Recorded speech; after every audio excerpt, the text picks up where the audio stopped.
વીજ પુરવઠો ન મળતા નસવાડી મધ્ય ગુજરાત વીજ કંપની ખાતે ભાજપ તાલુકા પ્રમુખે વિરોધ પ્રદર્શન કર્યું હતું। નસવાડી તાલુકામાં પલાસણી, કાળીદોડી અને બીજા ગામોમાં સિંચાઈની સુવિધા માટે વીજ પુરવઠો 8 કલાક મધ્ય ગુજરાત વીજ કંપની દ્વારા આપવામાં આવતો નથી। ફક્ત 3 જ કલાક ટૂંકક વીજ પુરવઠો મળતો હોવાથી ખેડૂતો રોષે ભરાઈને નસવાડી મધ્ય ગુજરાત કંપનીને પહોંચી કર્મચારીઓ વિરુદ્ધ સૂત્રોચ્ચારો કર્યા હતા અને અમને ખેડૂતોને વીજળી આપોના સૂત્રોચ્ચારથી મધ્ય ગુજરાત વીજ કંપનીનું કમ્પાઉન્ડ ગુંજવી મૂક્યું હતું।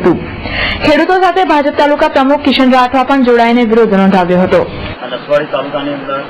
દરેક ગામડાની અંદર જે સિંચાઈ કરતા ખેડૂતો છે અને જ્યોતિ ગ્રામની અંદર તમામ ગામોની અંદર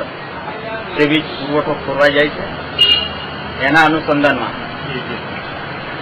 ઘણી જગ્યાએથી ઘણા ગામડાઓના પ્રશ્નો છે અને ઊંડાણના ગામડામાં પણ